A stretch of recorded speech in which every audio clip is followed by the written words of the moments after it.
Hey fellow Manhwa fans, welcome to Manhwa Odyssey, where today we're delving into the captivating world of Ordeal. Ooh, I know you're gonna like this one. Don't forget to hit like, subscribe, and spread the word to your friends who are into Manhwa. Trust me, you won't want to miss out on the adventure we have in store for you. So grab your seat and let's dive right in. Our story begins with a yin-yang symbol floating in the vast universe, a sign that the world has fallen into imbalance. For centuries, humanity stood at the pinnacle of creation, until a strange new gene emerged, changing everything. This new genetic structure was far superior to that of humans, giving rise to an entirely different species, the Kimyos. Enhanced strength, endurance, and regeneration were merely the foundation of a Kimyo's DNA. Today, nearly one-third of the world's population carries these genes. But what truly sets them apart are their talents, unique abilities that defy logic and redefine power. We see a young man holding an orb of water. Most talents, we learn, are relatively harmless, from controlling simple elements to manipulating the body's structure itself. Some can even alter their own cellular makeup at will, creating limitless mutations. Yet not all talents are benign. The extraordinary strength of elite Kimyos has left humanity trembling, fearful that their dominance might one day lead to humankind's extinction. The scene shifts beneath a glowing blue moon, illuminating the bustling city of Port of Spain, Trinidad and Tobago. Crowds gather, excitement fills the air, and we hear an announcer's booming voice. "Ladies and gents, we're now at our 13th fight of the night," he shouts, grinning wide. He hypes up the audience. You can't be tired yet. Not here at M-Pain's battlegrounds, the finest legal mixed martial arts tournament money can buy. Next up, fighting for his third win tonight, the human titan from Red Ember Gym, Chi Hart. The crowd roars as Chi steps into the arena, flexing under the bright lights. And his opponent, the announcer continues, the deadly sharp Kimyo with 15 wins and 4 losses, from Salt Lake Gym, Quill. The camera pans to Quill's clenched fist, his cold gaze locked on Chi. Chi versus Quill, human versus Kimyo, expect blood, people. The announcer laughs. We don't get many of these fights for medical reasons, but don't count the human out yet. Quill sneers unimpressed. A human. Chi meets his gaze, eyes burning. 15 wins, huh? What's your trick? Fight, the announcer bellows. Quill smirks. Once you step into this octagon, there's no room for pity. Come closer, Hart. His talent activates Porcupine. Through elastic muscle fibers, he can extend and harden them into razor-sharp barbs. His body becomes a living weapon. The announcer yells, "Ooh, they're going at it." Quill swings a right hook, but Chi blocks in time. I wouldn't want to take a Kimyo punch to the face. The announcer jokes. Quill follows with a high kick. Chi blocks again, arms shaking from the impact. Mothers and grandmothers look away. The announcer teases as the crowd goes wild. With his arms wide, Quill mocks. What's wrong, Hart? You've done nothing but turtle up. Chi studies him quietly, covered in spikes. Who'd attack that? You're the one turtled up, bastard. Tell you what, Quill grins. I'll give you a free shot. No quills this time. Chi knows it's a trap, but charges anyway. Quill jabs left. Chi dodges right, slipping past his guard. He aims for Quill's exposed side, but before he can strike, barbs shoot out, piercing through him. Chi drops to one knee, gasping. You cheeky bastard. Quill laughs, get up, human. Chi smirks through the pain. He can choose where to quill, that's his defense. But he's not always covered, meaning he can't hold it forever. You can't maintain your spikes for long, can you? Chi mutters. 30, maybe 60 seconds. Quill chuckles. Not bad, you figured it out. Flex too long and the muscles cramp. Fine, I'll make it fair. I can only quill one area at a time. Come on, try me again. Chi wipes the blood from his mouth, steadying himself. You're baiting me again, fine. I'll bite. He begins darting around Quill, his movements so fast they leave afterimages. Where will you spike now? He thinks, before launching into the air with a lightning-fast right hook. The human lands a hit. The announcer screams as Quill's face twists from the impact. Sloppy, Quill thinks. He's one-tapping to avoid my spikes. Chi leaps again, emotionless, charging a flying kick. Quill grins, raising his arms. A jump attack marvelous. He activates his ability again. You can't change direction midair. It's over. But Chi stops mid-kick, pulling back in the air a feint. What? Quill gasps as Chi spins low and drives a devastating punch into his gut, nearly caving it in. Impossible, Quill thinks as the air escapes him. Chi smirks, winding up another blow. The downside of your talent, he says, is that you can't spike two places at once. Quill panics, covering his face with quills just as Chi switches mid-swing, left hook to a crushing right body shot. Quill grabs his arm desperately. I won't lose again. He spikes his torso, impaling Chi's arm. Get quilled, human scum. But Chi only grins wider. And now your jaw's wide open. He delivers a brutal uppercut that lands clean. Quill's body goes limp as he crashes to the ground. Winner Chi Hart. An hour after the brutal match between Chi and Quill, the crowd was still buzzing. The announcer's voice boomed. And now for our 14th fight tonight. Backstage, Chi wiped the blood from his mouth, his reflection in the cracked mirror showing more red than skin. The announcer's voice echoed again. Our last fight, Human versus Kimio, was absolutely insane. Chi really went off. Chi wrung out his blood-soaked cloth and glared at himself. The announcer laughed through the mic. What a perfect night to see so much blood. Next up, Balrog of South versus Ramsey Curep. The locker room door creaked open. Chi noticed a man in a red hat step in, followed by another in a purple shirt. You messed up, boy, said the man in the red hat, his voice low and cold. We bet a lot of money on you losing tonight, so the fact that you won, that's a big problem. The man in the purple shirt added, here's the deal.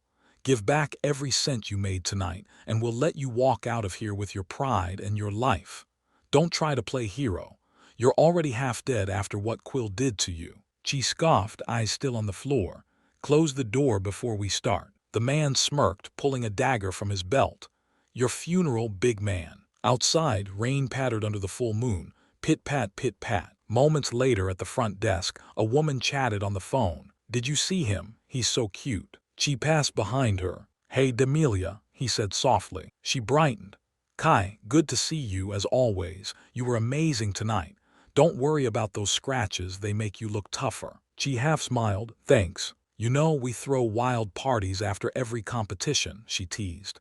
You never show up. You make no time for me.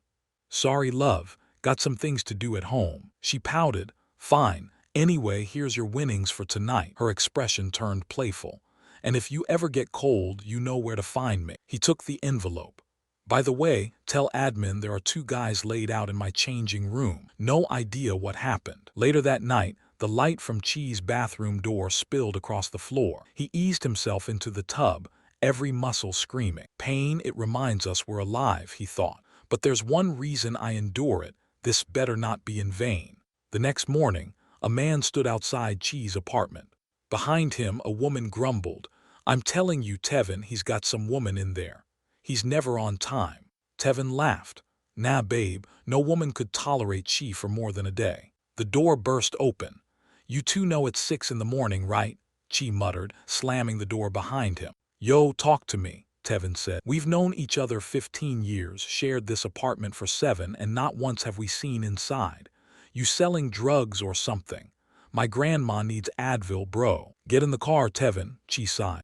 Outside Red Amber Gym, the woman dropped them off. Be back by 4, she said. Thanks for the ride, baby, Tevin replied with a wink. Chi looked up at the building. Home sweet home. Inside, energy crackled as a man surrounded by green lightning sparred with an older man. Chi narrated, my dojo mates and I didn't come from the best homes. That old man, Master Leo Thomas, he's a war hero. 61 years ago, when the Kimio War broke out, humans and Kimio slaughtered each other. More innocents died than anyone wants to admit, but more on that later. The young fighter lunged forward, his movements fast but predictable. Leo dodged with ease. If your gift is speed, Leo said calmly, then being predictable only means one thing. The student blitzed again, preparing a punch, but Leo caught it effortlessly. You're using it all wrong, Leo said. Listen closely, Azam. He countered with a barrage of strikes that nearly knocked the young man out. Each of you is unique. Your power is tied to who you are, Leo continued, grabbing Azam's arm mid-attack. But if you fail to embrace what makes you different, he flipped Azam over his shoulder, you'll end up as ordinary as any human fighter. Azam was sent flying out of the ring. landing hard as the other students laughed. "Real talk," Tevin said, smirking. "After Master sees your busted face, it's gonna be hilarious when he beats you for fighting." "Whatever, Tevin, you still get chauffeured by your girl," Chi shot back. Leo clapped once. "Azam, rest for now. We'll fix your assault tactics later." "Yes, Master," Azam replied weakly. Then Leo turned, his expression darkening. "Chi." Tevin stepped back, grinning. "Can't save you this time, bro." Chi approached nervously. "Morning, Master." Leo studied his face, bruised, swollen, and stitched with regret. "You fool," he muttered. "You did it again, fighting behind my back after I forbade it." Leo smacks Chi with tremendous force. "Aren't you an underground fighter now? Where's your guard? You're human. What happens when you face a Kimio stronger than you?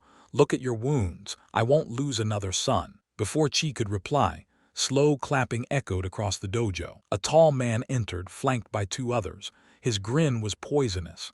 "Why so serious, Leo?" Leo's eyes narrowed. The newcomer spread his arms dramatically. "Didn't expect to see me again, did you? Ranked among the world's top 150 Kimios, most arrogant man alive, and the most hated." Rakesh smiled menacingly. "Sup, fellas?" Leo's eyes burned with anger, like he'd just seen a ghost. "Rakesh," Chi muttered, slowly standing. "Master, you know this clown." Tevin frowned. "Nobody's allowed in the dojo during training. Guess he can't read signs. Illiterate, maybe." Every student turned with a deadly stare. Leo's voice cut through the tension. "You are not welcome here, Rakesh." Rakesh smirked. "That's no way to greet your favorite former student, teacher," he said, his tone turning sharp. "Teacher," Chi said with a shocked expression. Tevin scoffed. "He said get out, you deaf." "Stups, shut your mouth," snapped a man in a yellow beanie. The dreadlock student stepped forward. "What did you just say, boy?" The room grew thick with tension. Rakesh threw his head back and laughed. "You boys have some spark. How about we see that fire in the ring?" Leo stayed quiet for a moment, watching the chaos unfold. "You still haven't changed," he thought bitterly. Then his voice thundered. "Rakesh!" Flames erupted around him, the heat forcing Chi to step back. "Master," Chi gasped. Rakesh and his men froze, mesmerized by the blazing aura. Leo's voice was sharp and final. "This is no longer your home, Rakesh. Leave now and do not return." Rakesh's grin faded. 25 years since I last set foot in this dump, and you still act like you're at the top of the Kimio world, Leo Thomas. You know nothing about true power. You will acknowledge my strength before you die, old man." His eyes narrowed. "And that might be sooner than you think." That evening, Chi swept the dojo floor while Leo packed away the training gear. "You all right, Master?" Chi asked. "Who the hell does that guy think he is, threatening you like that? What happened between you two?" Leo sighed. "He was my student many years ago, arrogant but strong, too strong for his own good. Back then, the dojo was small, just 4 students. Rakesh always wanted to prove he was the best. He never understood what it meant to fight responsibly. The animal inside him took over every time he sparred." Leo's tone darkened. "One day, behind my back, he challenged another student, Jacob, one of the most talented Kimios I ever trained. The fight was a disaster. Rakesh lost control and killed him. They called it unintentional homicide, but it was no accident. After the investigation, he left. I never saw him again until today." Chi's jaw tightened. "He got away with murder. If he ever comes back here, I'll kick his ass myself." Leo chuckled. "Look at my brave little human talking big," he teased. "Whatever, old man," Chi grinned. "Your students got your back this time." "I'm sure of it," Leo said warmly. "Go on now. I'll finish the cleanup. You've got your usual appointment, don't you?" Later, Chi sat in a doctor's office. Dr. Evan walked in, smiling. "Mr. Hart, glad to see you still in one piece, mostly." Chi laughed. "Hey, Doc, you know how it is, same old bar fights, except everyone's a Kimio." The doctor chuckled. "God's been good to me regardless. Juliana's having her 6th child, can you believe that?" Chi smiled. "Your daughter's a superhero, Evan." "Most definitely," the doctor said. "Now about you, I've topped up all your prescriptions and added a new one, amoxicillin. It'll help with the internal bleeding. 1 a day, same as before." Then his tone shifted. "Any improvement with the left eye?" Chi frowned. "Still a bit dim. I'd say maybe 60% vision." Dr. Evans sighed, removing his glasses. Chi, listen. I can help manage your pain and patch you up, but I can't stop you from what you're doing. You're tougher than most humans thanks to Leo's training, no doubt, but you're still mortal. You can't keep hiding this from everyone. The damage is stacking up. He looked at the report. Your lungs still punctured, both clavicles fractured, shoulder joint bruised, severe tissue scarring, nerve damage in your right hand, optic nerve damage in your left eye, chipped rib, 7 ankle screws, and ongoing internal bleeding. Chi, is the Fight Club money really worth it? You're pushing your body past its limit. You're shortening your life every day. Chi tried to smile. Doc, I appreciate your concern, but I've still got some fire left, and the money's going to a good cause. Dr. Evans shook his head with a tired grin. You're a stubborn one, Mr. Hart, but fine. Call me if you need anything. Chi grinned. Thanks, Doc, you're looking healthy yourself, still doing yoga with the wife. Nay, Evans said proudly. I've taken up something manlier, karate. Chi laughed, nice choice. Evans smiled. Take care of yourself, Chi. Live long enough to tell these stories. That night, Leo was reading in the dojo before closing up. The click of the door made him sigh. A slow creak followed. 2 figures stepped inside. Leo didn't look up. You really haven't changed, Rakesh. Meanwhile, Chi spoke to Tevin over the phone. I feel weird leaving Master alone to close up, Chi said. Rakesh threatened him. Tevin replied. Rakesh is rich, arrogant, and dumb, but not dumb enough to kill the man who made him who he is. Relax, he'll be fine. Yeah, maybe, Chi said. I'll check on him first thing in the morning. Do that, but chill, man, you worry too much, Tevin said.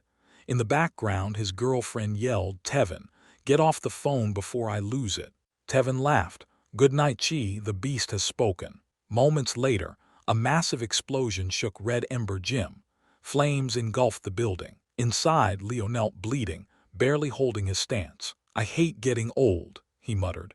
Am I really too slow to dodge a firearm now? The man in the yellow beanie stood frozen in shock. Cass, Rakesh shouted, where did you get that gun, you fool? I told you he was mine to finish. You've ruined everything. But uncle, I just thought. Look out, boy. Leo lunged at Cass, activating his phoenix spear. Cass was blasted across the room, the gun clattering from his hand. Leo glared at Rakesh. Is this how you raise your nephew? Do you even understand responsibility? Rakesh's face twisted with rage. Don't talk to me about responsibility.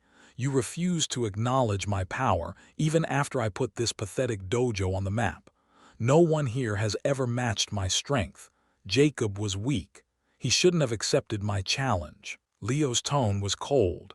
You will not speak his name again. Rakesh sneered. You made me what I am, old man, and now I'll destroy what's left of you.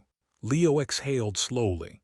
You've succeeded, Rakesh. You've raised a monster not just in your nephew but in yourself. I failed you not just as a teacher but as a father. And tonight, his eyes burned bright with fury. I'll correct that mistake. Come, old man, Rakesh roared. Leo stood, flames licking around him, his Ilios awakening, the ancient phoenix fire talent. The dojo filled with heat and light.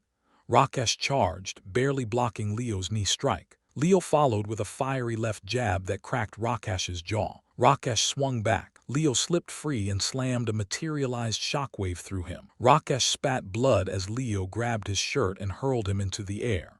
The floor scorched where the flames touched. As Leo launched himself after Rakesh, it looked like a finishing move from the heavens. Rakesh panicked.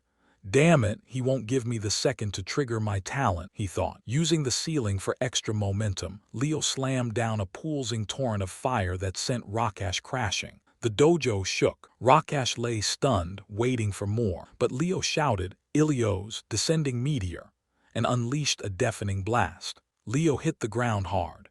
He felt every wound like an old debt collecting interest. I'm too old to heal like this now, he thought, lungs burning. He forced himself up and spat out words between ragged breaths.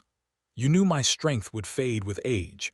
Congratulations, you've pushed me to my limit. In a blur, Leo vanished and reappeared beside Rakesh, aiming for his left eye. If I go tonight, Leo rasped, I'll make sure you live the rest of your days crippled. He struck. Rakash screamed. Leo sank to his knees as his injuries overwhelmed him. Rakash clutched his ruined eye. "Uncle," Cass shouted, "get up, the building's collapsing, move." As Cass dragged Rakash away, Rakash spat, "This isn't over, Leo. This is your grave." Flames consumed Leo. The dojo buckled and collapsed into smoke and ruin. Rain hammered the ruins. Chi stood drenched among friends and family as the pastor stepped forward. "Dearly beloved," the pastor began, voice steady over the downpour, "we gather to mourn Leo Thomas. He was humble about his renown, but his kindness and courage burned brighter than his fame. To the world, he was a warrior of fire. To us, he was family." Anger simmered through the crowd. One of the students snapped, "We all know Rakash did this. Sitting around won't bring him down." Azam stepped forward, calm and furious. "Rakash is hosting a tournament next month to celebrate his place in the top 150 worldwide. His prize, someone earns the right to challenge him one-on-one.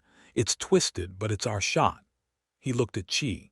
"The Red Embers gets 2 entrants. We want you to represent the gym." Chi blinked. "Me? I don't even have a talent. What good will that do?" Tevin answered for them all. "We don't care about that.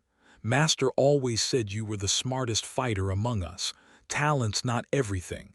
You won't go alone. I'll be by your side." Chi's expression hardened, fierce and certain. "Very well. We have the same target. When do we start?"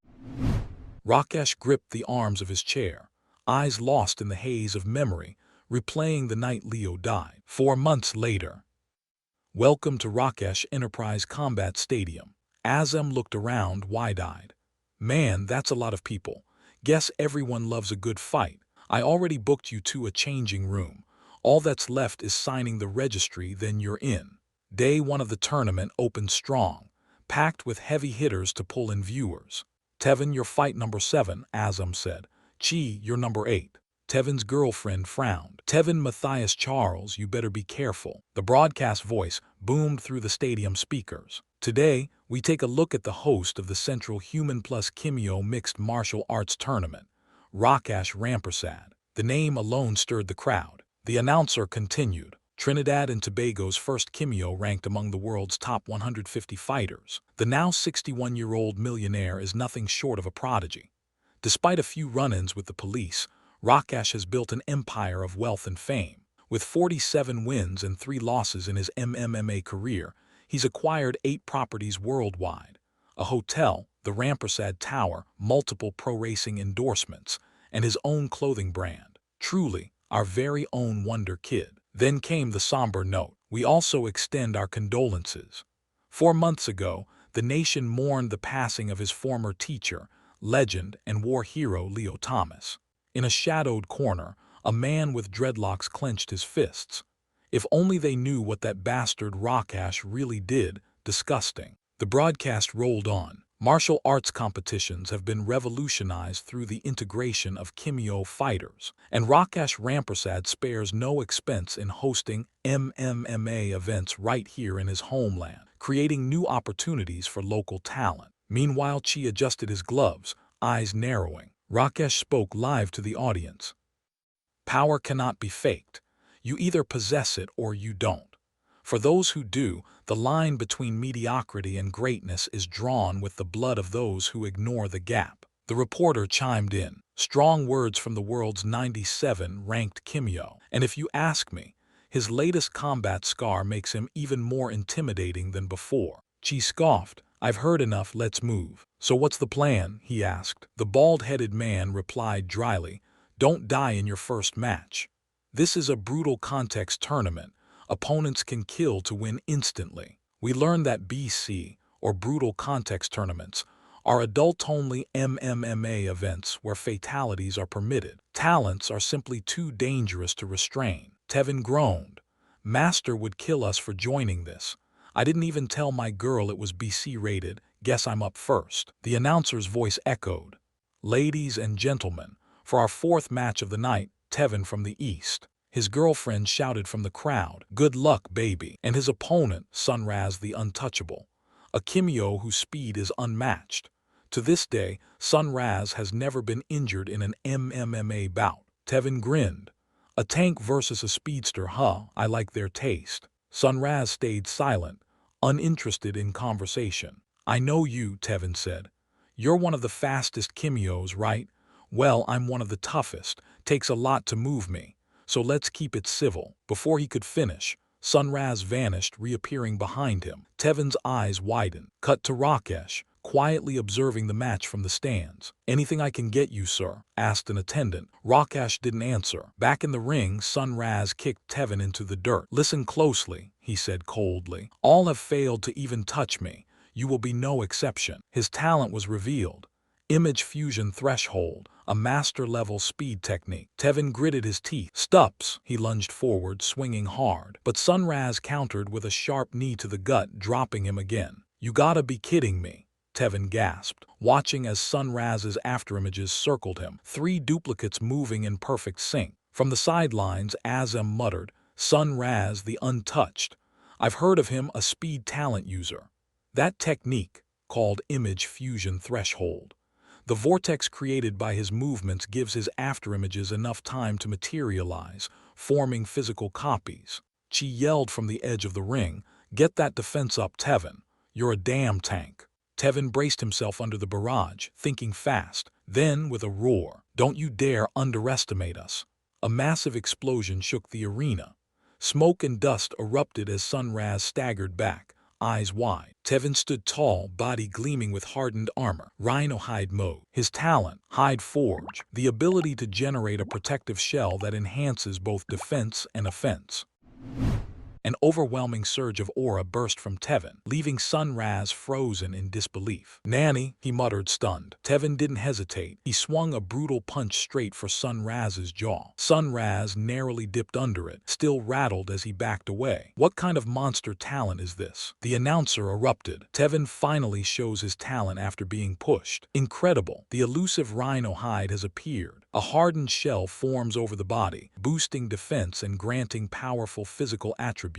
Tevin smirked. "All right, game on. With this hide, I'm tougher than you think, Sunraz." Sunraz's clones darted around him, so fast they formed a red blur circling Tevin. Tevin grimaced. "There's no way I can match this speed, and this armor is slowing me down even more." Sunraz shot in, a flash of red, and kicked Tevin's chin with crushing force. "What? You've gotta be kidding. He's hitting through my armor." From the stands, Chi yelled, "You're taking too many hits, Tevin. Find his weakness. Remember what Master taught us. Talents are flames, easy to nurture, easy to destroy, and every flame has a blind spot." Tevin staggered as Sunraz zipped circles around him. "Too fast," he shouted, thinking aloud. "Come on, Tevin, think." Then he noticed it. Sunraz's constant tapping footwork. "The ground, that's it." Sunraz sneered. "Here I come." Certain victory was his. Tevin planted his stance. "Come then, same speed." As Sunraz closed in, Tevin smashed his heel into the arena floor. The shockwave shattered Sunraz's rhythm and knocked him off balance. "No," Sunraz yelled, caught completely off guard. The announcer exploded. "Tevin has flipped the entire fight. What a turn." Tevin rose with determination. "You might have been blessed with speed, Sunraz." He pulled back his fist. "But I was blessed with power." His punch slammed into Sunraz's chest. A violent shockwave tore through the arena. Sunraz screamed, launched like a ragdoll straight into the protective barrier. "Good God!" the announcer cried as Sunraz stuck to the shield, completely limp. The arena went dead silent, then erupted. Chi grinned with pride. Red Ember Jim had taken the round decisively. "Incredible," the announcer yelled. "Is Tevin testing the limits of our barrier?" Sunraz is unconscious. As Sunraz was hauled off on a stretcher, Tevin powered down, wiped his mouth and muttered, "That's for the cheap shot." In the crowd, Azam shouted like a man who'd lost his sanity. "Let's go." The dreadlocked teammate stepped forward. "Out of commission," he said, as Sunraz disappeared behind the curtains. "We learn his name is Louis." Tevin asked where Chi. Louis sighed. "Chi. He went to get ready, he's up next." "Honestly, I'm worried. Chi's never this serious. The whole point was just to expose Rakesh, but seeing him face to face, I don't know what he'll do." The crowd roared as the announcer returned. "And now, our next match, Chi-Heart versus Nanaku. They've been paired based on past tournament scores. Both have proven themselves among their respective gyms. The human fighter Chi, yes, human. His combat instincts are razor sharp. And his opponent, Nanaku, a mutant from a gym known for competing only in brutal contact tournaments." Chi eyed Nanaku, slightly confused by his presence. Nanaku cracked his neck, furious. "My big moment, and they insult me with a talentless boy." He licked his lips. "No matter. After I kill you, human, I'll just move on to the next fight. Nanaku let out a crooked laugh. What is this, a joke? Chi stepped forward. Don't stand in my way. Rakesh narrowed his eyes. That kid looks familiar. The announcer's voice boomed. Fight. Chi locked in, while Nanaku's twisted grin stretched even wider. Nanaku lunged with a clawed right strike, but Chi casually swatted it aside. He remained calm, blocking every incoming blow with ease. Amazing display from Chi, the announcer shouted. From the stands, Azam yelled, "Let's go, Chi." Louis, Tevin, and Tevin's girlfriend smiled with pride. Louis turned to Nanaku's team. Is your guy a shark state or some hidden talent? The bald man glared back. You'll find out soon enough. Nanaku screeched, bring the heat, human, as Chi closed the distance. Nanaku spun for a head kick. Chi ducked and fired back with a sharp elbow. Nanaku blocked and chuckled. I can smell your rage, flashing a feral grin. Nanaku pushed forward, but Chi kept up. He launched a left kick, only for Nanaku to guard with his forearm. They locked hands, muscles straining, foreheads nearly touching. You really thought you die better than this? Nanaku hissed. I've killed more than you've ever faced, Chi heart. You'll die like the rest, with fear carved into your face. Chi suddenly released his grip and leaped, both feet aimed for Nanaku's chest. Nanaku laughed, tore off his shirt, and roared, prey always struggles. Let's get serious, human. You're blocking my mission, Nanaku. Chi shot back. Louis muttered, they look evenly matched. The bald man scoffed. You think a human can rival a Kimio killing machine? This arena is his home. Chi smashed a punch into Nanaku's face. The bald man smirked. Nanaku was bred for war. Just wait for first blood. Nanaku slashed again, but Chi redirected and cracked him with an elbow. Nanaku grabbed Chi by the throat, grinning with sick joy. His claws ripped through Chi's chest protector. Blood exploded everywhere. Azam and Louis froze in horror. Oh my god, that's a lot of blood, folks, the announcer shrieked. The bald man chuckled. It's only starting. Nanaku draws first blood, the announcer continued as Chi clutched his bleeding chest. Blood splattered across the arena. Nanaku licked it from his fingers. Let's give them a show, heart. Bleed for me. Straight through my vest. It burns. Just survive the round, Chi thought, forcing himself upright. He swung his right arm, furious. You're getting in the way of family business, fish boy. Nanaku dodged effortlessly. Surprised, he drove a punch into Chi's jaw, knocking him back, then launched into the air. His flying kick sent Chi crashing across the floor, blood spraying. Chi gasped, struggling to breathe, trembling as he tried to stand. Nanaku crouched near the puddle of blood, sniffed, and tasted it like a wild beast. Chi heart, should I mount your head on a spike or store your heart in a jar? His laughter echoed like a psychopath. The crowd roared as the announcer shouted, this fight is getting insane. Chi struggled to dodge the endless barrage of slashes coming from Nanaku. The more you bleed, the harder it'll be to breathe, Nanaku taunted. Azam leaned toward Louis, panic creeping in. What is this? From the stands, Tevin yelled. Chi, this is bad. Find a blind spot now. Nanaku's teammates scoffed. The man with the mohawk laughed. You look worried, Rhino boy. The bald, skull-tattooed man added. Save your breath. This hunting ground is a masterpiece. Louis swallowed. Is Nanaku actually hunting Chi? Blood pooled beneath Chi as he gasped for air. You see, the bald man continued. Once Nanaku draws first blood, it's already over. Nanaku growled, and his body began to grow. The announcer froze in shock. What? Tevin shouted. Once Nanaku tastes your blood, the bald man explained proudly. His instincts explode. Nanaku's wild nature fully surfaced as he repeated, more, more, more, like a rabid beast. Azam, now terrified, yelled to the others, we need to stop this now. It's too late, the bald man bellowed.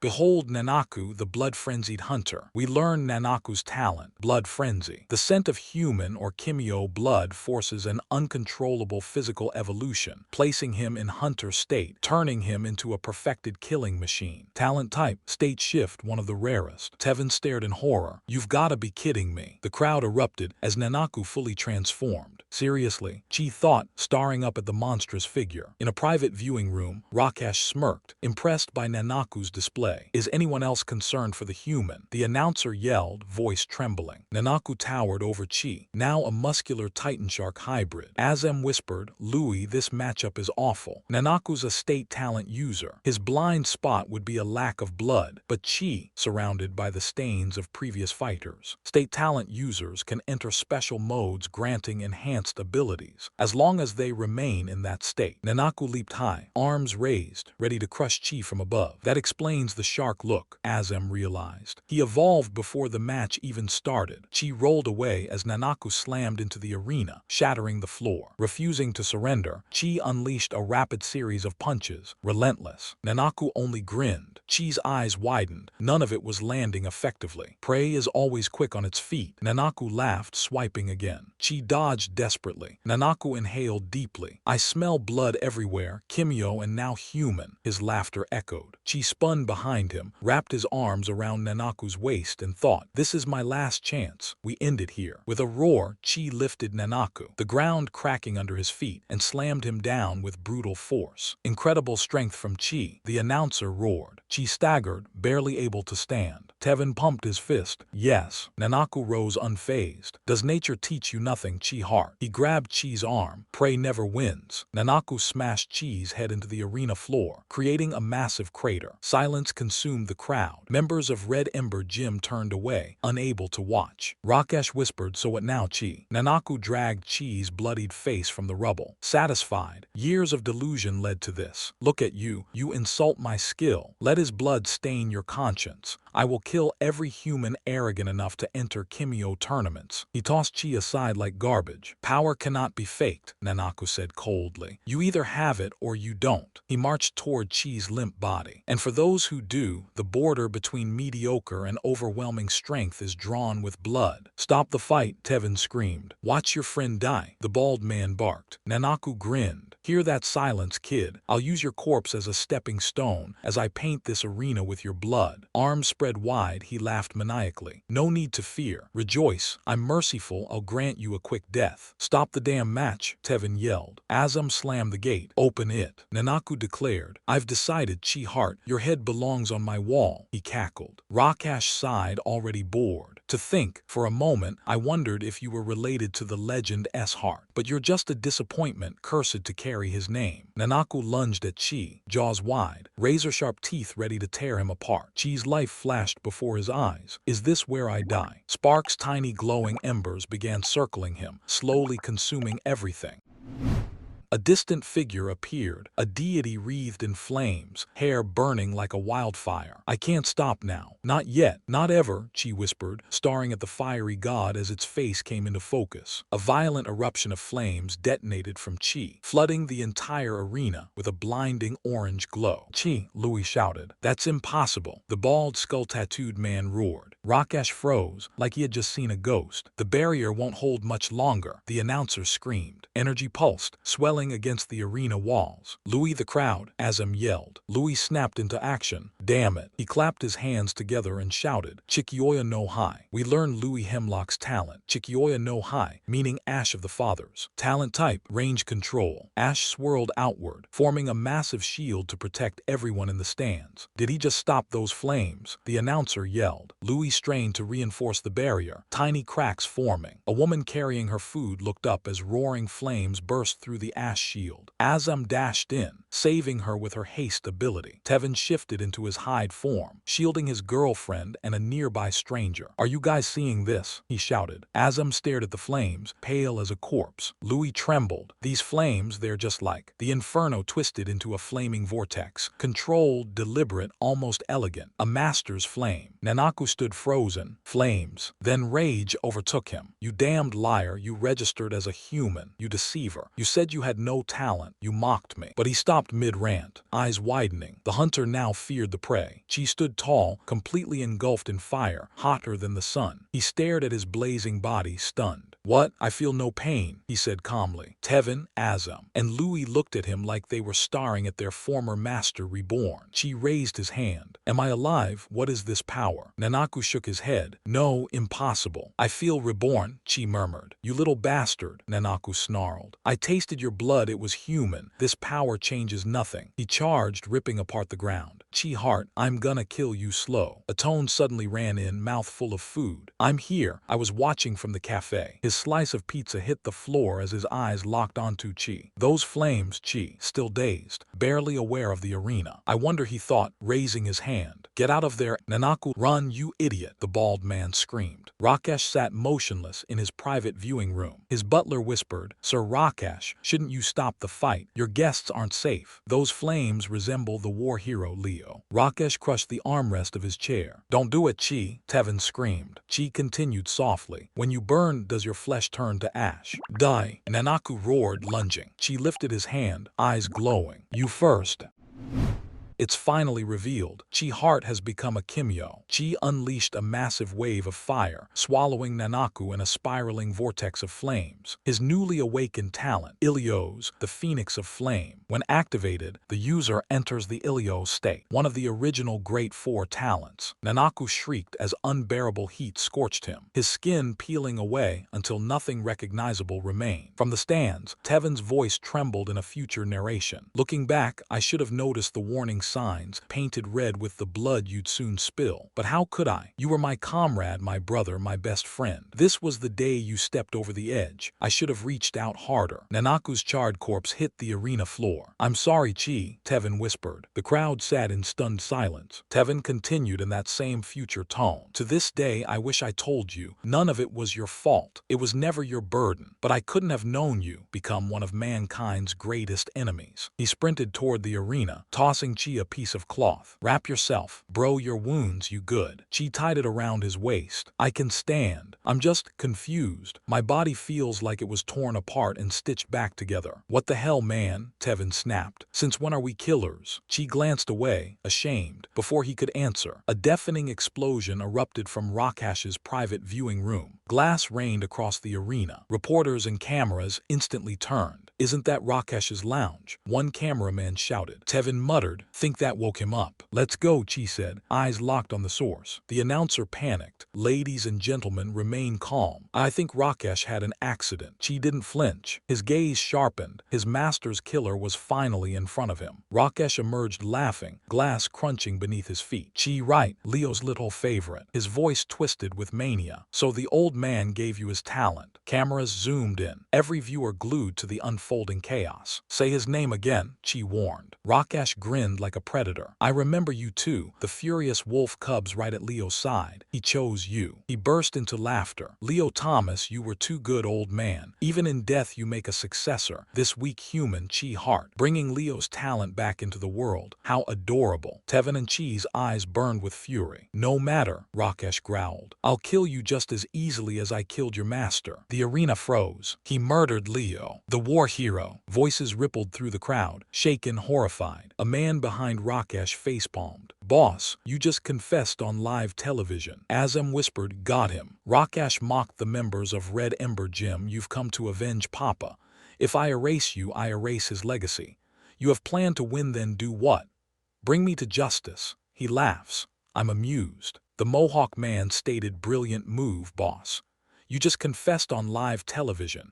Rakesh turned, slightly realizing what he has done. The camera zoomed in even more. Suddenly, police stormed in, guns drawn. Leading them was Inspector Ian Anthony Hoff, Trinidad and Tobago Police Service. Is this a joke, Rakesh? Ian barked. You hired us to secure this event, while you're the criminal we've been hunting. You murder Leo Thomas, throw a tournament celebrating it, and expect us to guard you. Rakesh's Mohawked lackey hissed. We can't kill cops. Cameras are still rolling. Ian aimed. Kimio Rakesh Rampersad, you're under arrest. Another officer pointed his gun at the bodyguard. Jonali Honor, step away from him. Jonali sighed. Just stay behind me. Blades erupted from Jonali's arms, sharp, silver, predatory. Kimio Jonali Honor, final warning, the officers shouted. He smirked. I'm sure you'll fire. Thin metal tendrils multiplied, forming a shifting wall of blades. Bullets ricocheted harmlessly off his living shield. We learned Jonali's talent, acumen, the devil parasite. He produces moldable metallic structures from his body, living steel, embedded like a symbiotic organism. Talent type, creation power. Chi stepped forward, voice cold enough to freeze magma. Rakesh, the camerawoman, immediately focused on him. Chi continued, I hope the system gets to you before we do. You stole the life of the man who raised us. What made you think the world would just move on? You made your final mistake. Run, Rakesh Rampersad. Rampersad. His eyes burned like a verdict. "If you slay a wolf, be sure to kill his cubs too, because we'll chase you to the grave." 4 months later, a news reporter spoke on television. Rakesh Rampersad remains on the run, constantly shifting locations, unable to negotiate. After his explosive confession, the world now knows the killer of one of its greatest heroes. Public fear of Kimyo's has returned. She continued, "Following a fatal unauthorized fight, a global ban now prohibits the use of talents in public arenas. Citizens wonder, how far will this go? Is our violent past resurfacing? Laws intended to protect humans after the war have reignited discrimination." Clips showed protests, vandalized storefronts, and terrified Kimyo's hiding. Service Kimyo's working with authorities are praised, but everywhere else, prejudice grows. Vigilante attacks have increased. Some businesses now refuse to serve non-human customers. We cut to a lone woman walking with a massive wrapped package strapped to her back. The murderer of Leo Thomas, the infamous Rakesh Rampersad, once a disciple of the war hero, remains at large, the anchor said. Head Chancellor Abel Legasov appeared on screen during a press conference. "The fate of Kimyo's hangs by a thread, and I fear what awaits at the end of it." The woman sighed. The camera finally revealed her, beautiful, sharp-eyed, determined. "I should find Chi," she said.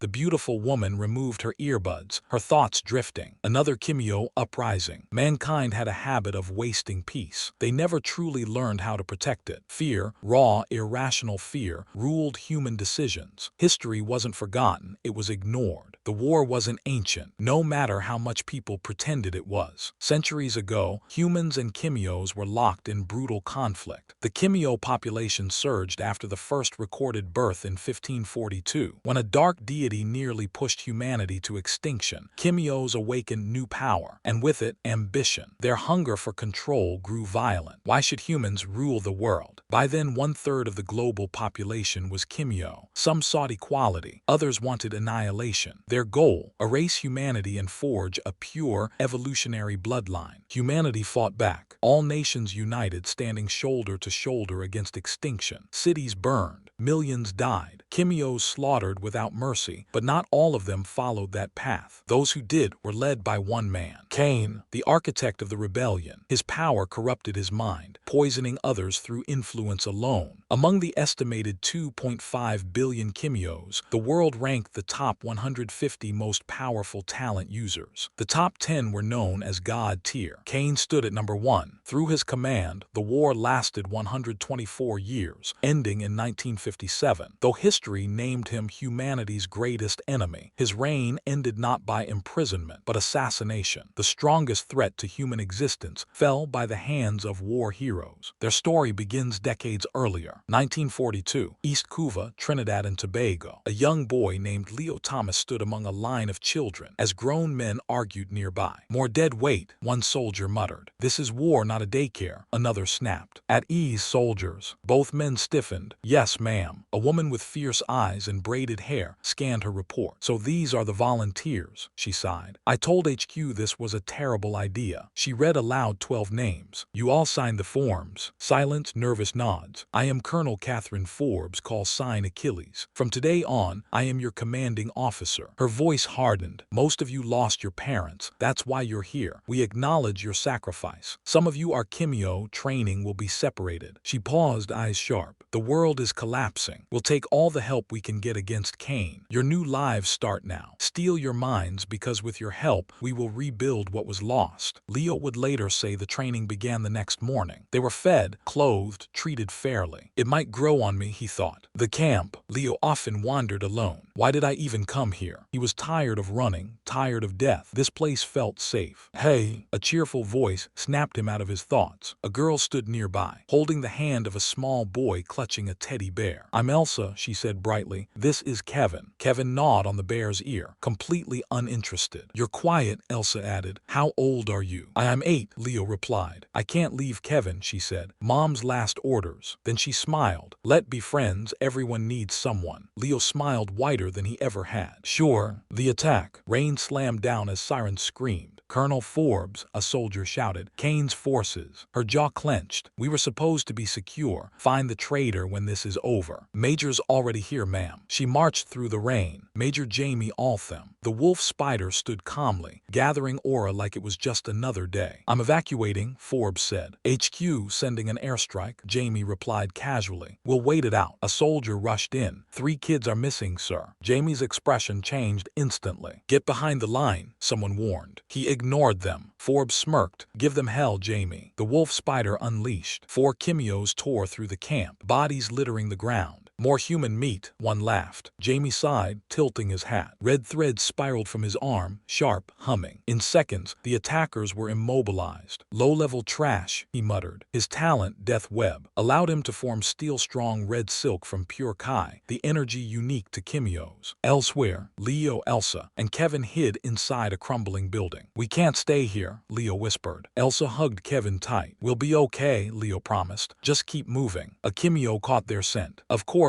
the universe mocked him. Run, Leo shouted. He dragged them toward a tunnel. They'll catch us, Elsa cried. I promise you'll be safe. The world answered him. His dreadlocks ignited in flame. Elsa stared in shock. Leo had awakened his Helios talent. Fire wrapped his arms as he turned to face death. Destiny ignites. Jamie fought his way through the camp when flames caught his eye. Burnt bodies, damn. He stopped. A boy stood among scorched corpses, his hand glowing like molten sun. Before today, Leo thought, I didn't know my purpose. Jamie lit a cigarette, somehow still burning in the rain. What's your name, kid? This power isn't random, Leo realized. I was meant to protect others. I'm Leo Thomas.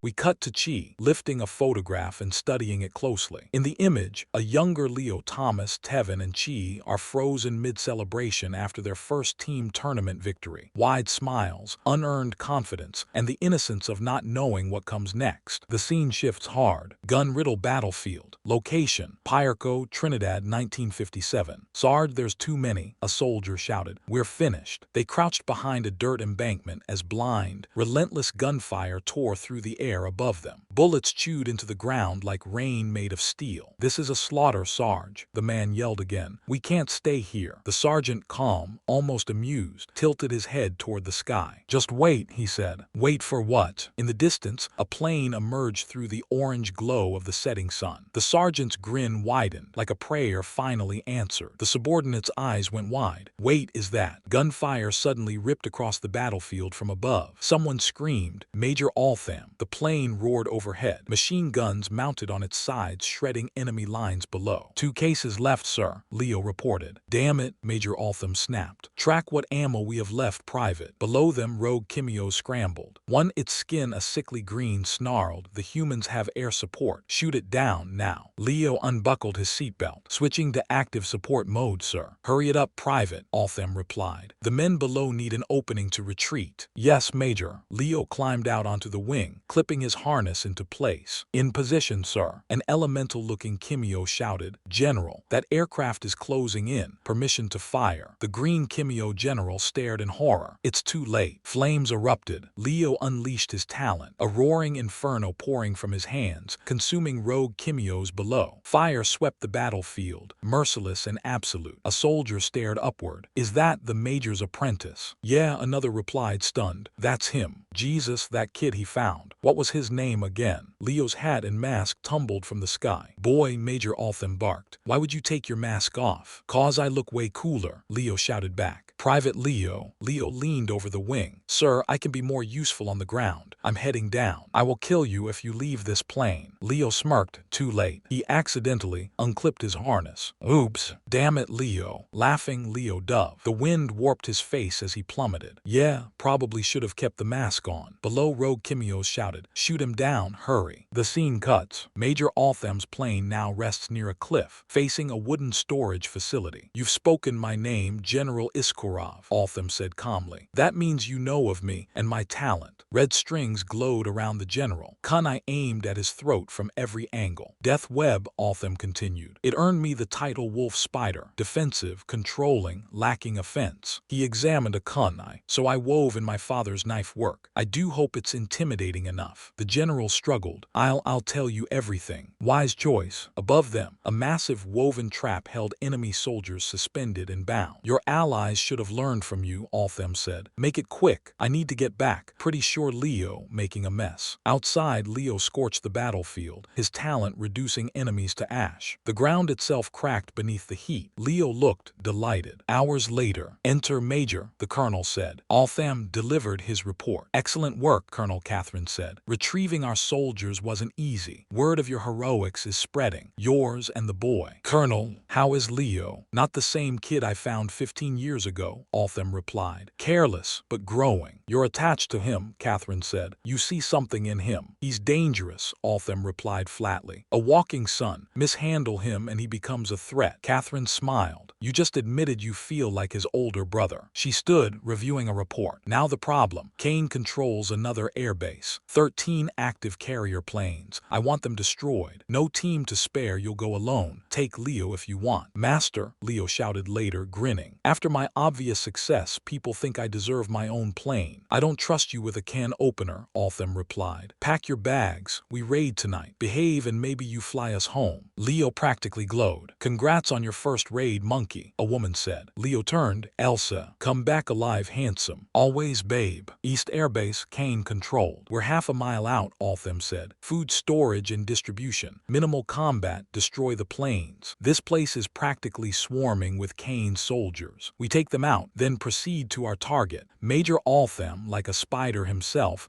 lurks over unexpected enemy soldiers and silence them. Got them all, Leo said, then frowned. Except that's bad. Is that it? Master, the missing persons reports. I think we found them. Cages, dozens of them. Leo grinned. Does this mean my first raid just became an S-rank rescue mission? Focus, Altham snapped. Kane is taking hostages. His voice dropped. The cargo planes aren't just for supplies. They move civilians. Insurance, Leo asked. With Kane's plans, Altham replied. Those people won't survive the war. Leo pointed. Sir, who's that? Altham froze. Sweat ran down his face. Akuma Kimyo. Devil, what are you doing here? Altham hissed. You were supposed to be overseas. We've hunted you for years. He stared forward, rage barely contained. Of all times, you show up here. Kane, the demon Kimyo.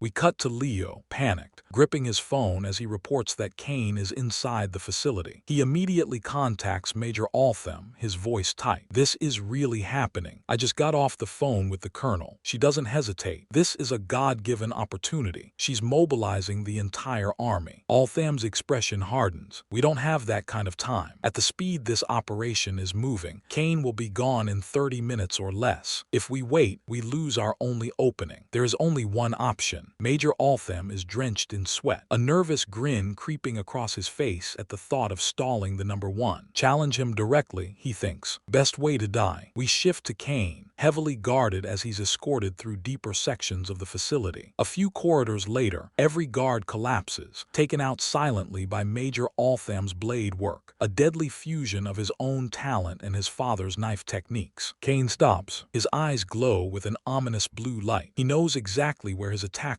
are. Kane raises his arm. Purple-blue electricity crackles around his hand, forming a barrier that instantly halts Leo's incoming flames. And now we meet him properly. Kimyo Kane, alias the demon Kimyo. Talent Thanatos. Type psychic. The details of Thanatos have never been fully recorded. Legends claim that, when wielded correctly, it can end all life by itself. One of the great four talents. Kane speaks. The army. His voice sounds like 1,000 souls speaking at once. Altham smirks. Evening. Leo, dead serious, adds. Do you have a minute to talk about our Lord and Savior, Jesus Christ? Kane doesn't flinch. His sheer presence warps the air around them. The tension spikes just by him standing there, unimpressed. The author notes, Kane stands 7 feet tall. 2 soldiers, Kane says calmly. Have you come to swear loyalty to your new master? Altham grins wider. Just a couple of reckless idiots looking for excitement. Follow my lead, Leo. Kane raises his left arm. We were not finished talking. Dodge, Altham shouts. Yes, sir. They barely evade Kane's psychic blast, the force tearing through the corridor. Futile, Kane mutters. Electric energy spreads across the floor. Leo notices too late. The ground behind him rises like a tsunami of stone. Leo ignites his hands, blasting flames at full force to propel himself forward. But the attack keeps coming. Kane isn't even using 1% of his power. How long can he keep this up? Leo shouts as he flies upward. Too slow. Rock clamps onto his left foot, dragging him down. His body stretches skyward, face nearly swallowed by layers of stone. Enough, Althem roars. A chilling hiss fills the air. Althem's death web slices through the stone prison, freeing Leo. Thanks, Master, Leo shouts as he vaults over Cain. Do you know how his talent works? Althem yells. This is Thanatos. Legend says it takes 3 talents of equal strength just to restrain it. He hurls his knives at Cain. Leo, new mission, survive. Yes, sir. Leo ignites his right hand, unleashing a torrent of fire toward Cain, who doesn't even blink. From Cain's shadow, a massive serpent lunges through the flames, nearly tearing Leo's head off. Don't let it bite you, Althem shouts. That thing is part of his talent. Once it grabs you, he's activated. It's called Cybrus, the great serpent. It devours the soul for its master. Cain nods slightly. You've done your homework. Leo and Althem close in, attacking from both sides. You should have stayed in your mother's wombs, Cain says coldly. Althem smirks. Leo fires back. You should fire whoever stitched your mouth shut. Terrible craftsmanship. Elsewhere, Colonel Catherine Frobes, the Achilles, marches toward the facility, battle axe in hand, grenades embedded into its frame. I want us at that airbase yesterday, she orders. Colonel, Elsa asks, how many tanks do we take? All of them private. A sergeant steps forward. Bad news, ma'am. Cain's men are already loading cargo planes. We found blueprints, F-18 carriers. Massive but limited capacity. They're probably halfway done. Catherine's eyes widen. That means Leo and Althem are buying us time. Her voice drops. They're dead men. Back inside, Leo and Althem circle Cain, searching for an opening. Leo spins, launching a flaming kick toward Cain's head. But Cain grabs Althem's face mid-motion and releases a psychic shockwave, blasting them both across the floor. They crash hard. The army's almost here. Althem growls. Stay alive, boy. Leo gives a shaky thumbs up. Then he notices something. Cages. Civilians. Damn it, Leo shouts. There are civilians in this building. I can't let Ilios loose. Cain's tone remains calm. Are your loved ones still alive? Althem struggles to his feet. We're not interested in your threats. If you follow us, Cain replies, we will pardon your sins and spare those you cherish. Enough. Althem activates his death web, spiraling wildly in every direction. This technique is called Kemusho, he roars. Translation, prison. Cain is wrapped in glowing red webs. Cybrus thrashes in rage. Now Leo. Leo grips one of Althem's knives, ignites it and screams. Ilios, a massive flame claymore, materializes as he charges. What a shame, Cain says. Fight me, you monster, Leo roars. The claymore descends like a weapon meant for giants. Very well then, Cain replies. Fall back, Althem yells. It won't work. The web snaps. Cybrus lunges. Give us your soul, Cain shouts. Althem yanks Leo away with his web just in time. You dare touch us, Cain snarls, extending his hand toward the cages. Their blood will be on your hands. Leo turns toward the hostages, flames surging as he rushes to shield them. Help us, the people in the cages shouts. Suddenly, Althem's web snaps around Leo's torso. No, Leo screams. Stupid boy, Althem says softly, smiling. He pulls Leo away and steps forward himself. I didn't adopt you so you could die here, Althem says as he erects his strongest defensive web. The greatest moments of my life were standing beside you, not as your master, but as your brother. Blue energy floods Cain's hands. Cain states a meaningless sacrifice, Althem shouts. Come on. His final thoughts echo. Your purpose is greater than mine. Your talent will save us. Live on, Master Ilios. And fight. Tears fall as he smiles. Arigato, Leo. Thank you. Fun fact, talent description. Colonel Catherine Frobes, the Achilles. Enhanced physical resistance, bomb-proof. Skin, organs, and bones are steel-like. Increased physical strength. Wields a black-proof titanium alloy axe. Grenades embedded into the axe detonate on impact. Everything explodes except Catherine.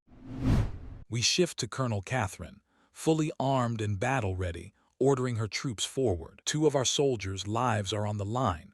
We've waited for this moment. Defeat Cain and save our own. From a nearby hill, a sergeant shouts, Colonel on the ridge. Catherine clicks her tongue in frustration and looks up. It's Cain's army. Back at Cain's facility, the reinforced cage still stands, but the walls surrounding it have been completely erased. Leo kneels motionless nearby. Before him lies Major Althem's body, lifeless. He gave his life protecting others, giving the future a chance to survive. Cain scoffs, his voice dripping with mockery. So fragile, the body of a lesser Kimyo. Rage ignites within Leo. Flames erupt as Cain's words strike at the memory of his fallen brother. Cain turns to him, intrigued. Oh, you choose to continue. Leo's fire surges skyward, forming a massive pillar. as if tearing open the gates of the underworld. Kane's robes whip violently in the heat. "Do you even know whose flames you carry, boy?" Kane asks calmly. "The power you hold, our talents share a common origin." Leo speaks, his voice burning hotter than the sun. "Thanatos, pain and fury force Leo's talent to evolve." "That's right," Kane replies. "You wield the sibling talent of our brother Ilios." We cut back to the battlefield. Colonel Catherine launches herself into the air, her massive grenade battle axe swinging as she roars. "Get out of the tank." The axe crashes down, triggering a violent explosion. One of the embedded grenades detonates. She lands with a savage grin. Men keep pushing. Back at the Clash of Legends, Kane continues his twisted history lesson as Leo hovers, barely restraining his fury. Long before the world knew what a Kimio was, before the first recorded non-human birth, there were 4 brothers in Greece. Each possessed a talent. The first Kimios, the first men. Leo charges, but Kane effortlessly stops him with one hand. Even in Leo's Ilios state, these souls carried the first talents to walk the earth, Kane continues. And when mankind faced such power, they did what they always do. They worshipped us as gods. A purple barrier forms around Kane as he levitates, radiant and terrifying. "We both carry one of the great 4 talents, the powers that began everything. Join us, Ilios. Do not stand in our way again. Together, mankind's reign will end. They will exalt our true power." His voice hardens. "Refuse, and you will learn true fear." Leo glares at him. "Kane, what you've done with your gift sickens me. Your existence wounds this world. I was ordered to survive, and you murdered the man who gave me those orders." His flames shift, slowly turning neon blue. "Master," Leo thinks, "if I had the power, I'd trade places with you. I wanted you to see how far I've come, how strong you made me." The battlefield glows with blue radiance as embers float through the air. "To oppose us is foolish, Ilios," Kane warns. Leo's form ignites like a blue phoenix. "But I can give my life for others." He launches forward at impossible speed, shattering the sound barrier. Kane raises his defenses. "Your death will grant you no honor. Our minds are those of gods." Leo slams into the barrier, and it cracks. Kane recoils. "What?" The serpent Cybers hisses. "Devour his soul," Kane commands. "Master Althem, Leo thinks I hope you're proud." Cybers bites down on Leo's arm. Kane laughs. "Your final mistake, Ilios." Then Kane freezes. "Wait." Too late. Leo flows seamlessly into his next move, flooding his hand with pure blue fire. "He knew we'd drop our shield to grab him," Kane realizes. Leo's strike burns straight through Kane's left torso. Kane screams in agony. "Ilios!" His talent spirals out of control, blasting Leo backward. Leo skids across the ground but forces himself upright when he hears voices screaming for help. He looks toward the cages. Kane staggers, struggling to contain the countless souls he's devoured. "No!" The souls are escaping, Leo realizes.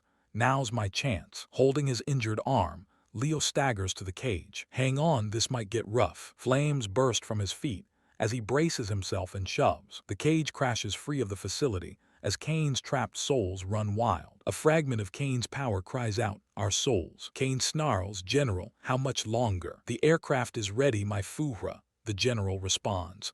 "We must leave now." Back on the battlefield, Colonel Catherine shouts, "Fan out, priority is civilian safety." Then we hunt Kane. She spots Leo lying unconscious in the distance. Reports later confirm Kane evaded capture. Colonel Forbes orders an immediate evacuation. All hostages are accounted for. When Leo informs her that Major Althem died saving them, she breaks down in tears. 1 month later, San Fernando General Hospital. A knock echoes through the room. "Come in," Leo says. 2 soldiers enter. "Kane is dead," they report. "He succumbed to his injuries." As expected, Althem and Leo are named war heroes. Leo accepts the medal on his master's behalf. People call him a savior. He hates the fame because every cheer reminds him of the day he couldn't save the man who saved him.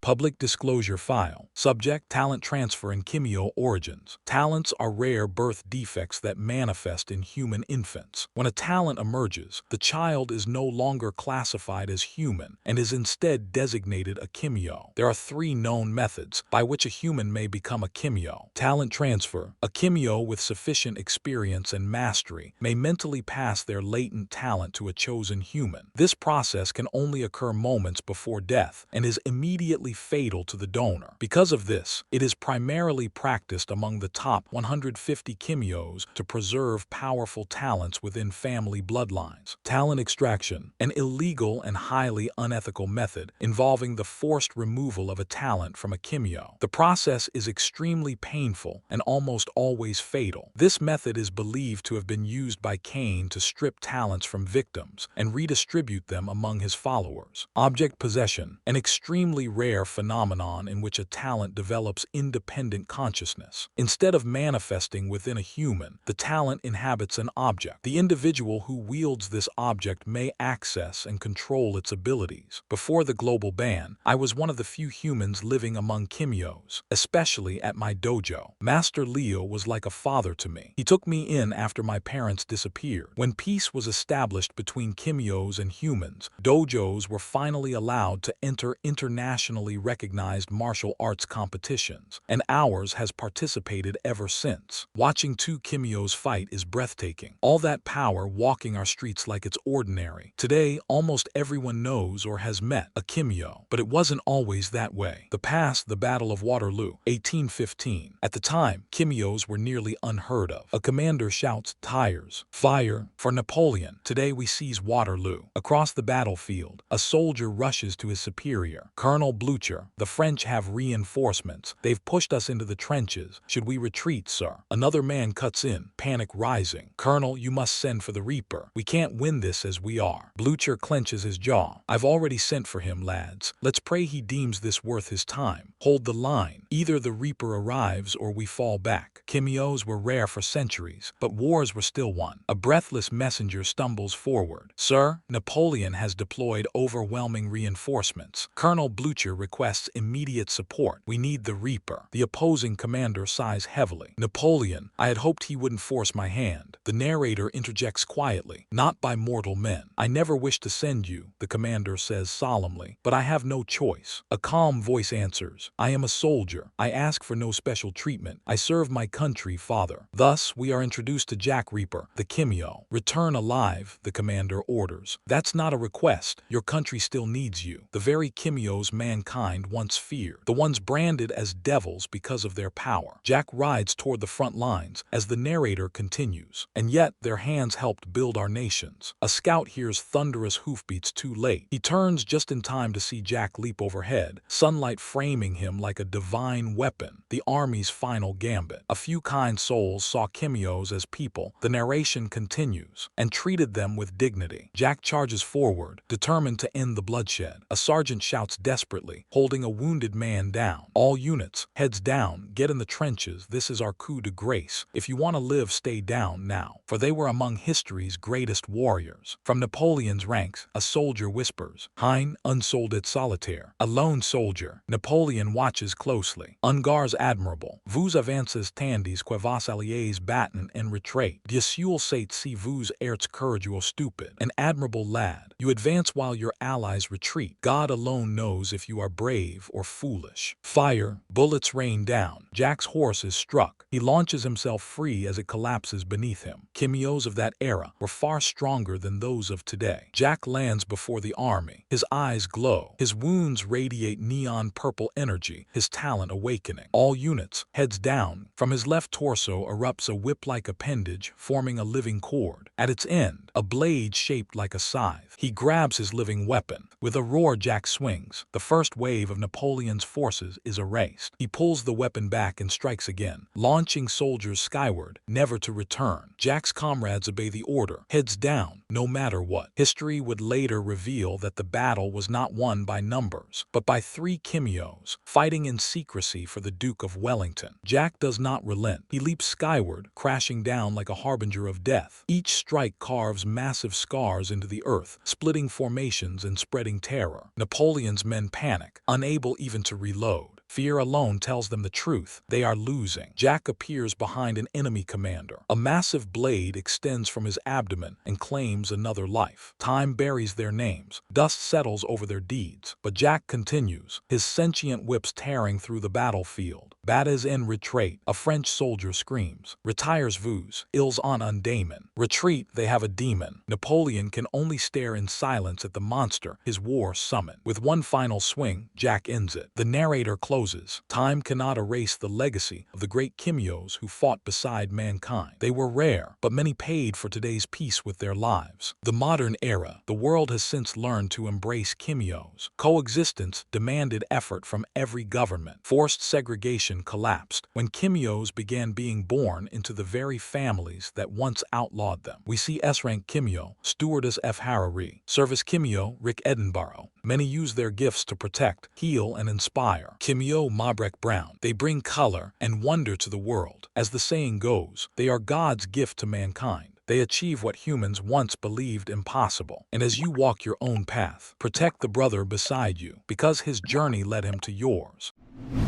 We see Chi's doctor, wide-eyed and visibly stunned, staring at the medical results. Incredible, he mutters. Absolutely incredible. He looks up at Chi in disbelief. All of your wounds are healed. I've seen Kimyos with enhanced regeneration, but never to this extent. That wisdom tooth you had removed, he chuckles. It's back. The doctor shakes his head in amazement. I'm truly astounded. You're not a health-type Kimyo, Mr. Hart. This is clearly the result of a successful talent transfer. He pauses, scrolling through the scans. And your left eye, fully restored vision, sir, Chi replies calmly. The doctor exhales. That alone would have shocked me. But what truly leaves me speechless is comparing your former human body to this Kimyo one. The change is drastic, yet controlled. No visible deformities, no reported pain. He taps the screen again. The metal screws in your ankle are gone, completely dissolved, likely from internal heat exposure. The doctor grows serious. Chi, you need to be careful. While your injuries healed, many still left scars. That tells me you're not invincible. You can still be seriously hurt. He meets Chi's eyes. I want to monitor you for the next 2 months. No excessive physical activity. Agreed. Sure thing, Doc, Chi says with a grin. 1 week later, Chaguana's flyover. A massive explosion rips through the highway. Twin Kimyos roar as traffic scatters. The rock Kimyo bellows. Mortals of Trinidad, we are the Samel brothers. Behold our hulking, manly bodies. The steel Kimyo steps forward, fists clanging. Today is your day of reckoning. We bring death and judgment. A voice fires back through loudspeakers. This is WASA, the Water and Sewerage Authority. You've destroyed roads, sabotaged pipelines, and cut off water access for months. The people have spoken. We will dismantle every pipeline you own. Authorities rush in. That's enough, a police inspector shouts. Take your complaints to Parliament. You're ruining everyone's Monday. Take them down. Inspector Ian orders firing. The rock Kimyo laughs. Your bullets mean nothing, Inspector Ian. My brother and I are steel and stone, living golems. The steel Kimyo crushes a parked car with his bare hands. You officers are part of the problem. He hurls the vehicle toward the police line. Have a tea at a snack. The explosion rocks the bridge. Bootsteps echo through the smoke. Wind snaps violently. A figure in a green and white tracksuit watches from above. The Samel brothers scoff. This government can rot. Below the bridge, another figure slips closer. Your leaders want Kimyos like us locked in cages. The rock Kimyo snarls. Admit it, Ian. They only use you because you're human. Blue electricity crackles around the approaching man. Humans are expendable. The rock Kimyo laughs. Wake up. Ian fires back. You're wasting taxpayer money, boys. The steel Kimyo sneers. Human minds are so easy to control. Let's move, brother. A car slams into the rock Kimyo from behind. Silence. You deaf? The steel Kimyo asks. He turns just in time to see a truck crash into his brother, erupting in flames. His face glows orange. Where'd that heat coming from? A flamethrower. Damn it, the rock Kimyo roars. They found us. Yo, Tevin calls out, fully transformed in his rhino hide form. Behind him stands Chi, drawing on only a fraction of his Ilio's talent. The Samel brothers merge. You think we weren't ready for you? We become Ultra Samel Sign, which translates to Big Ugly Golem, Tevin mutters. Tevin glances at Chi. I'm starving. Then let's wrap this up, Chi replies. Not again, Samel shouts. You stopped us once, but today judgment is ours. A terrified officer asks, Sir, what do we do? Ian answers firmly. Clear the bridge. This is no longer our fight. Chi fires a blast of flame. Tevin winds up a devastating punch. Government lapdogs, Samel roars. He catches Tevin's punch. Boom, baby. Enough with the flames. Samel snaps snaps, turning. Where'd the rhino go? I'm right here, Tevin shouts, dropping onto Samuel's head. Do we look like a jungle gym? Samuel yells. Tevin locks him down. Now Chi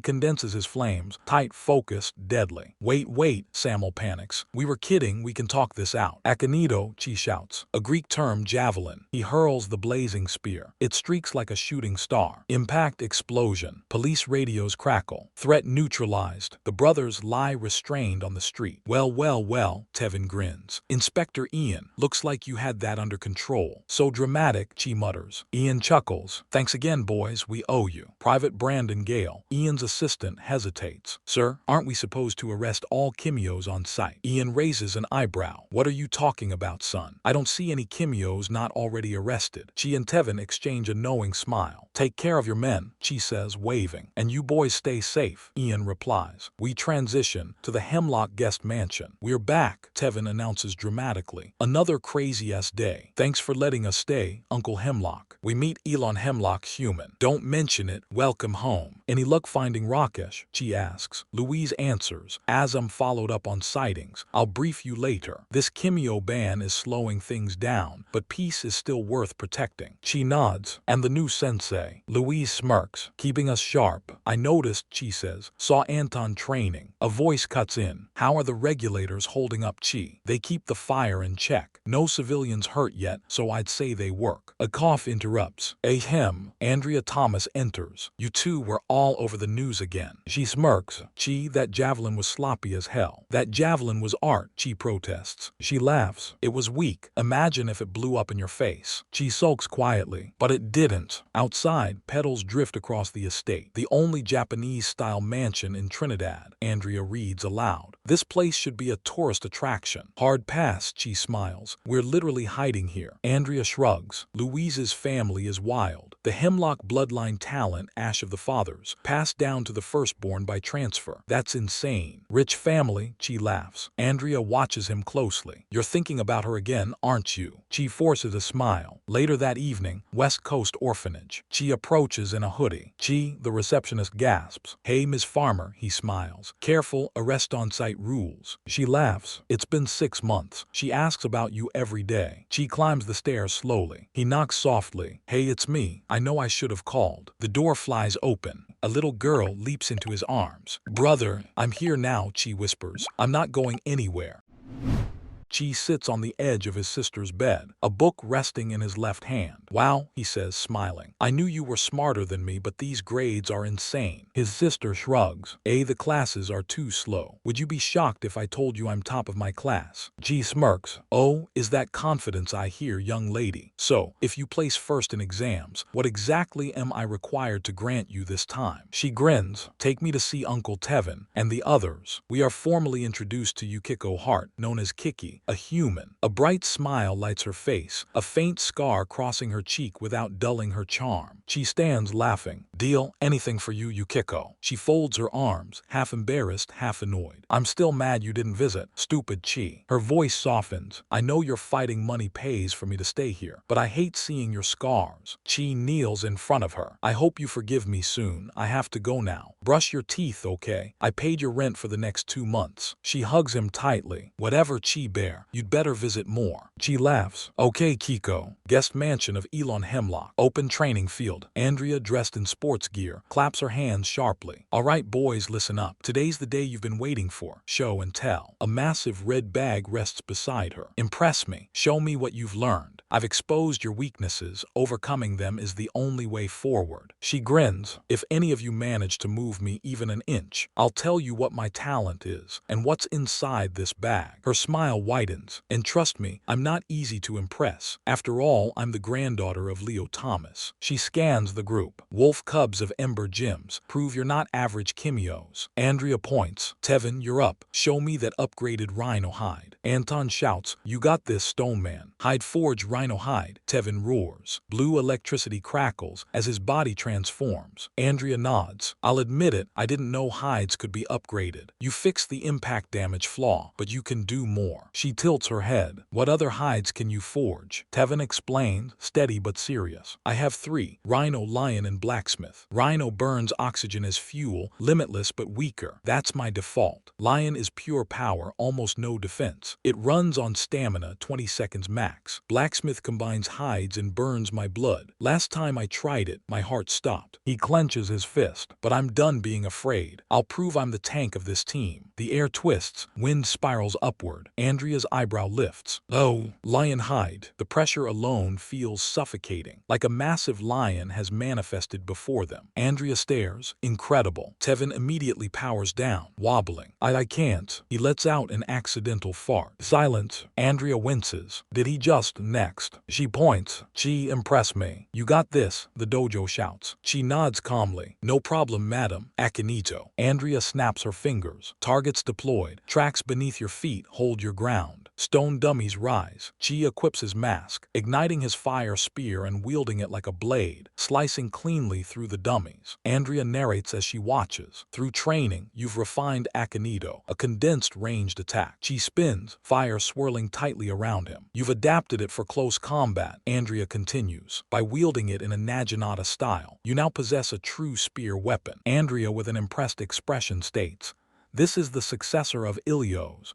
You've progressed so well, Chi. Chi twirls around the spear at jaw-dropping speeds. Chi hurls the javelin. It streaks forward with blistering speed, perfect impact. Andrea nods. Sloppy, but not bad, Mr. Hart. Chi walks off confidently, slapping Tevin's hand. Azam, you're next, Andrea calls. Show me what you've got, kid. Anton yells, show those nunchuck skills. 15 targets, Andrea says. 3 seconds, go. Green electricity crackles as Azam moves. Andrea smiles. Fastest learner. You added a blunt weapon to your kit. With a haste-type talent, your impacts are devastating with minimal effort. Brilliant. Azam zips across the field, demolishing the dummies, laughing. Tevin points at the bag. That thing is our mission. Free us, Louise, Chi shouts. Louise Hemlock steps forward calmly. Andrea's tone turns serious. Play your cards right, and I'll open it for you. She flashes a grin that causes immediate nosebleeds. I like girls, Azam says blankly. Chi gives a thumbs up. Fail and I'll kill you, Louise. Andrea smirks. The Hemlock talent is legendary. Grandpa says it's the most creative. Louise activates his power. Black and red ash pours from his back, blotting out the sun. Andrea freezes. But what can ash even? Chikyoya no hai, Louise says calmly. Ash of the fathers. Ash Hydra. 3 massive ash heads rise, glaring down. Louise powers down, smiling. Andrea exhales. Wipe that grin off your face. Not bad, you actually scared me. She crosses her arms. But Anton, you'll have to top that. No reveal if you don't. Anton shrugs. No pressure. Tell me what you can do, Andrea says. She steps in. You might want to step back, Drea. He explains. Anton has a shift talent with its own ability, the rods. Base form, beast shift, and the shift's talent. He avoids shifting because it's unstable. Anton scratches his nose. Beast shift Kong, 30%. 30, Louise blurts. Smoke erupts. A tail swings behind Anton. Kimyo, Anton King. His face is half transformed. You summoned the mighty Kong. Andrea blinks. Did he just gain a personality? Kong, an ancient beast shift with its own talent. Kong's pride, true staff. Andrea raises her voice. Wolf cubs of Leo Thomas. Accepting me as your teacher means meeting my standards. She points sharply. Ilio's killer, Rakash, is ranked 87 in the world's top 150. This won't be enough. She zips the bag shut. No reveal. Training resumes tomorrow morning. Louise groans. We failed. I'm Kong, Anton protests. Tevin slumps. I farted. I actually farted. Azam winces. I think my toe's broken. Later that night, overlooking Hemlock Mansion, a voice reports to man in a red coat. They conducted an ability showcase today. The man replies coldly. The master is dead, yet his offspring still carry his banner. Master, the longer we wait. We are in no hurry, he interrupts. Let her groom them, Kagya. The camera reveals him fully. Gray skin, vampiric features, glowing red eyes, blades hovering behind him. Their time will come, he says calmly, and we will reclaim what was taken from us.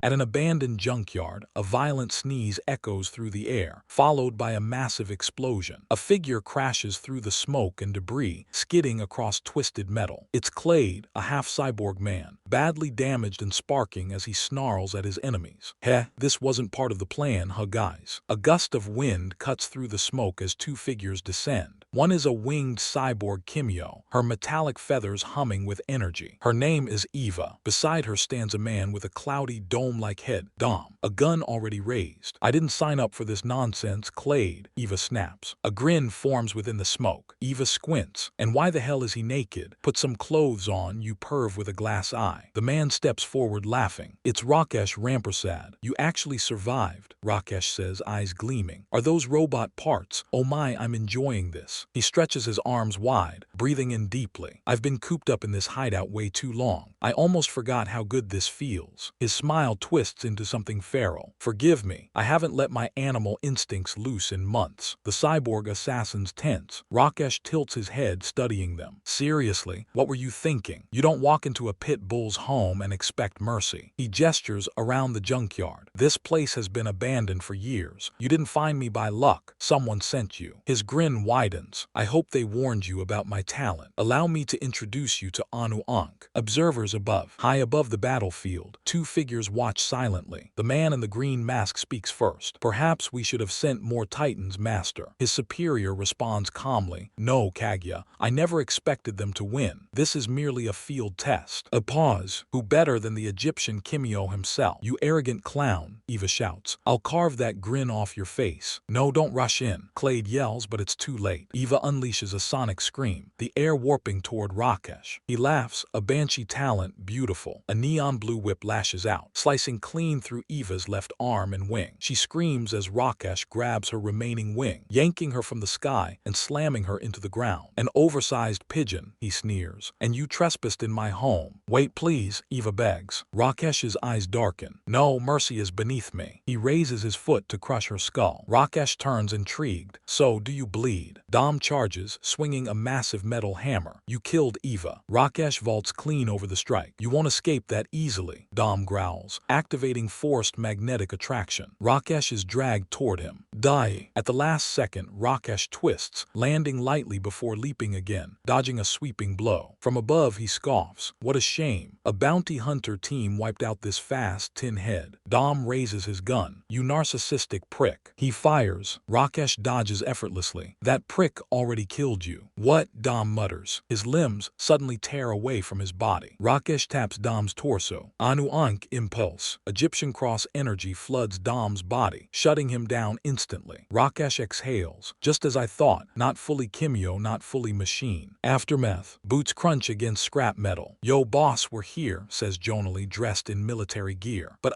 didn't really need us. Also, why are you naked? Assassins, Cass mutters, adjusting his dark orange beanie. Come on, uncle. Clade, barely alive, laughs weakly. Shitty thought. Rakesh asked, do you have any idea how hard it was to find a secure location like this where we could hide? You messed with a man's living tin head. Rakesh, with arms folded, states, you will tell me how you located us, preferably while you still have a tongue. Cass, looking away, states, Uncle, you need pants. Clade laughs. Rakesh Rampersad, this is worth more than any paycheck. He charges a cannon. I'll go down in history as the man who killed the great Egyptian Kimyo. High above, what a waste of parts, Kaguya's master says coldly. Age hasn't dulled you, Rampersad, no matter. Titans are replaceable. He turns. Proceed to the next test. The boys led by Sunfire's kin. Yes, my lord, Kaguya replies. Clade fires. Jonali instantly forms a massive metal sphere, shielding the group as the explosion rips through the junkyard. Lucky bastard, Jonali mutters. Died thinking he won. Jonali asked Rakesh, you're saying they just showed up? Cass crouches, examining debris. Guys, this tech is insane. Photon blasts, augmented limbs. This stuff shouldn't exist yet. Rakesh shrugs, and Cass sighs. Someone very rich paid for this. You've got an enemy with technology the world doesn't even know about. Rakesh grins. God damn, I'm awesome. Alright, get me some shorts. This place is compromised. Hemlock Mansion, later that night. Andrea and the members of Ember Gym watch the news in stunned silence. What's being called a large-scale terror attack struck the nation today. Infrastructure destroyed. Government buildings targeted. Civilians dead. 38 confirmed fatalities. Over 200 injured, human and Kimyo. Andrea sobs. Tevin clenches his fists. Anton and Louise stare in shock. Cheese jaw tightens with rage. Trinidad has been brought to her knees today. Azem whispers, Jesus, what kind of goal justifies this? This is beyond the military, Andrea says. We have to help. Low-key, Tevin warns. The Kimio band's still active. Andrea nods. Anton, Chi, Louise, check in with Inspector Ian tomorrow. Assuming he doesn't arrest us, Louise mutters. He won't, Anton replies. He's welcomed our help before. Chi exhale. He asked Azam about the things that killed those people. Azam replies, well, every report is saying basically the exact same thing. Augmented limbs, mechanical weaponry, and believe it or not talents. Safe to say whatever they are, they're Kimio. Sitting back, he further states, mainstream has dubbed them Kimio cyborgs. I can't definitively say what they are. Chi, with rage in his eyes, states, that's enough for me. I don't need to know what I'm sending to the afterlife. Tevin looks at him, uneasy but understanding. The following day, Republic Bank. Good morning, Ms. Ree. F. Hara Ree nods at the security guard and approaches the teller. Hello, I'd like to make a deposit. A sudden explosion rocks the building, throwing debris and smoke into the air. The teller screams as a distorted voice cuts through the chaos. I smell Kimio blood. A figure emerges from the smoke. A full-body cybernetic Kimio woman, long metallic fingers gleaming, with additional mechanical limbs unfolding from her back like some twisted version of Dr. Octopus. I'd like to make a withdrawal, she laughs. F. Hara turns calmly to the teller. Miss, lock yourselves in the vaults. The cybernetic Kimio tilts her head. Oh, you must be her. S-rank Kimio F. Hara Ree. One of her metal limbs slams into F. Hara's shoulder, driving her to her knees. Talent introduction, F. Hara Ree. Talent bone art. Type kinesis. F. Hara can generate hardened bone protrusions at will, shaping or heating them as needed. Once broken or expelled, they regenerate within seconds. F. Hara grimaces and forms a bone spear, slicing clean through the metallic limb lodged in her shoulder. The police are on their way, Ms. Ree, a guard shouts. Excellent, F. Hara replies. Help me hold her off until then. The cybernetic Kimio laughs. I bet I'm stronger than you, S-rank. She launches her additional limbs forward, but F. Hara deflects them effortlessly, firing bone bullets in rapid succession. I see your moves before you make them, the cyborg taunts, catching the projectiles midair. The two clash, the bank erupting into a brutal fight to the death. Aftermath police scene. She still won't talk. An officer reports. Inspector Ian sighs. How many casualties, Brandon? 13 civilians, 8 officers. The vaults weren't even scratched. We think she never got the chance. If it weren't for F. Hara, we'd have had a massacre. Ian freezes as he sees the body. F. Hara Ree, good God. We lost an S-rank Kimio. He clenches his jaw. When Kimios go out of control, she's the one we call. What kind of monster kills an experienced S-rank like her? He thinks. Inspector, Chi calls out, approaching with Louise and Anton. We saw the news. How can we help? Ian exhales. Just the people I wanted to see. Come take a look. Chi stares at the scene. She's gone. A high-profile S-rank, Chi mutters. She protected both humans and Kimios. Now her too. I swear I'll avenge her, Ian says. But first, what the hell is this thing? The cybernetic Kimio, barely clinging to life, snarls, F. Hara this, F. Hara that, shut up already. Hemlock Estate same day. You're so strong, Uncle Tevin. Tevin laughs as kids swarm around him. Andrea smiles. Well, that's adorable. How long have you been running a daycare, Mr. Hemlock? 2 years, Mr. Hemlock replies. After yesterday's attack, their parents were called in to help. I promised to watch the kids. Even in chaos, Andrea says softly. Children deserve to be children. Back at the station, Louise studies the restrained cyborg. She knows we'll kill her, yet she won't bargain. 25 armed officers, he continues, plus an S-rank. Why are you still breathing? The cyborg grins. Because I like handsome men. I'll tell you something, blue eyes. She leans closer. My main talent is foresight. I see the future of anyone I make eye contact with. Main talent, Chi and Anton say together. Louise narrows his eyes. Then you already know what I'll do if you don't talk. Oh, I've seen it, she says calmly. Painful, want to know when. She turns toward Chi. Suddenly her eyes widen. Wait, what? Her foresight activates uncontrollably. She's pulled into a world of fire. Where am I? She whispers. This heat, am I in hell? She sees a man standing silently. Who are you? What did you do? The future version of Chi looks at her. Lifeless, empty. You killed us all, she whispers. Back in reality, the cyborg screams. Inspector Ian exhales. Great, now she won't talk at all. She only screams when you're near her, Brandon says. Mr. Hart. Chi blinks. What What did I do? Louise, frustrated, states he's stumped. How can a Kimio carry more than one talent? How many does she even have, he wonders. Anton crosses his arms. I know someone who can explain this. Kong, he calls out. A deep inhale echoes. I told you never to summon me, bald head, Kong roars. I hate you. Stop being dramatic, Anton replies. We need answers. Kong scoffs. Fine, Kong states, of course you need my help. You people are too dull to notice. It's a forced talent transfer. She has 3 talents, but she was born with only 1. Chi and Louise freeze. That means 2 dead Kimios, Ian mutters. Stick around, this changes everything. I'm always right, mustache, Kong says smugly. Hemlock Estate, evening. Mommy, my balloon. A hand catches it midair. The girl looks up, frozen. It's Kaguya, he states. Here you go, darling, he says pleasantly. Behind him towers a massive humanoid figure. Mr. Hemlock stiffens. Hello. A pleasant afternoon, Kaguya says. We are the enemy. Mr. Hemlock's eyes widen. That thing, he's a cyborg, isn't he? You ruined my intro, Kaguya sighs. I'm Kaguya, not a cyborg, but my friend here is. Mr. Hemlock draws his katana. I'm responsible for every child here. Leave now, he commands. The towering figure steps forward, one eye glowing red. Kaguya smiles as they move deeper into the estate. Good morning, everyone. Tevin, Andrea, and Azam freeze. Reporting for duty, Kaguya continues. This is Grimdora. Kids run, Tevin shouts. Missiles launch, Tevin. Azam screams. A massive explosion erupts. Blue sparks flash through the smoke. Tevin transforms lion hide, shielding the children. Thank God, he thinks. Rhino would have killed them. He did it, Andrea whispers. Azam, I need you to get my red bag. For what? Azam asks. Kaguya claps lightly. Shall we begin? Andrea's eyes harden. My red bag now, Azam.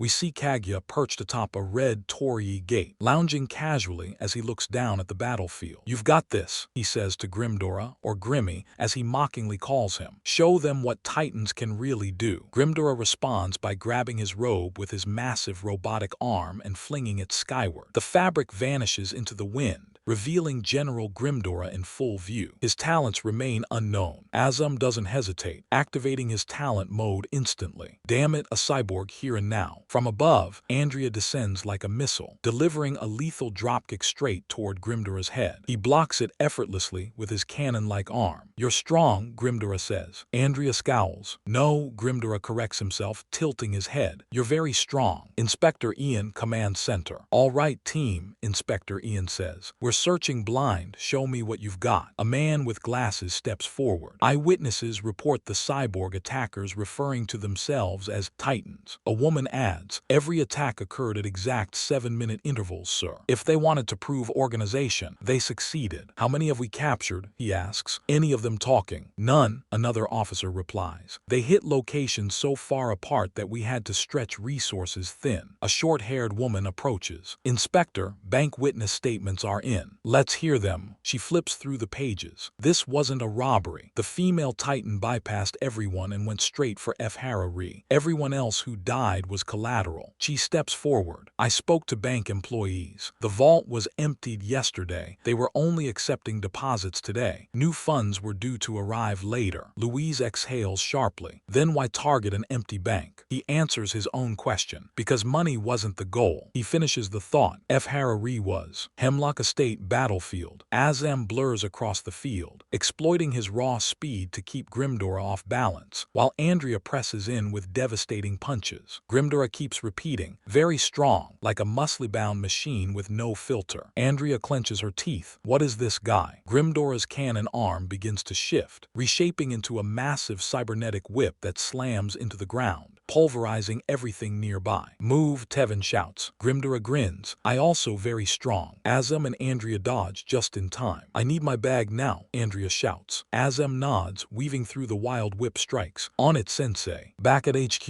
I knew F. Hara personally, Ian says grimly. Anton frowns. Why risk your life going after a single S rank with that kind of firepower? Louise shakes his head. Pay with your life and gain nothing makes no sense. A policewoman rushes in. Inspector, our Kuva team just made contact. Another multi-talented titan just killed a high-profile Kimyo. Chi's eyes widen. He bolts. Chi, Louise shouts. They planned this. Chi yells over his shoulder. They're splitting us up. What are you talking about? Ian shouts. The titans are hunting Kimyos. Andrea's room. Azam bursts in. Okay, let's see. He freezes. I've never been in a girl's room before. He spots the bag. Found you. He grabs it. It doesn't budge. The floorboards crack. No way. Azam stares at the massive dent. This thing weighs at least 200 pounds. How does she expect me to carry this? Back to the fight. Andrea parries another whip strike, punching it aside. Beep. Her eyes widen. No. Smoke pours from Grimdora's left cannon arm. Tevin, she screams. Missiles streak toward him and the children. Damn it. Tevin lunges forward, slashing the missiles apart midair. A massive explosion follows. We're okay, he shouts. Hang in there, Andrea calls back. I can't hold Lionhide much longer, Tevin yells. I'm your opponent, Andrea roars, gripping the cybernetic whip with both hands. Grimdora tilts his head. Okay. He steps back. His mouth opens wide. Andrea's eyes widen in disbelief. Energy gathering. A red beam erupts. Grim scream tearing through the battlefield. Andrea, Tevin screams. Only rubble remains. I am stronger, Grimdora declares. Coughing battered, Andrea stumbles from the debris. Tevin shouts, get up. Just a little longer, kids, she mutters. Andrea, Azam shouts breathless. Green electricity explodes around him. Kirin, he strikes the red bag with everything he has. Andrea states, I knew you'd find a way. Azam. The bag rockets across the field. Andrea plants her foot, anchoring it in place. Grimdora laughs. Handbag not win fight. Andrea grins back. I smile, Grimdora, because you're my prey. Kaguya stiffens. A sealed bag, he mutters. My master neglected to mention this. A legend herself, he states, Kaguya, Grimdora. I hope you're ready for the fight you picked. As she grips her bag, lifting it effortlessly, Grimdora shouts, Grim fears nothing. Andrea replied, well, you should, cause I am ranked number 147. She shouts, seal release, pulling the red binding rope loose.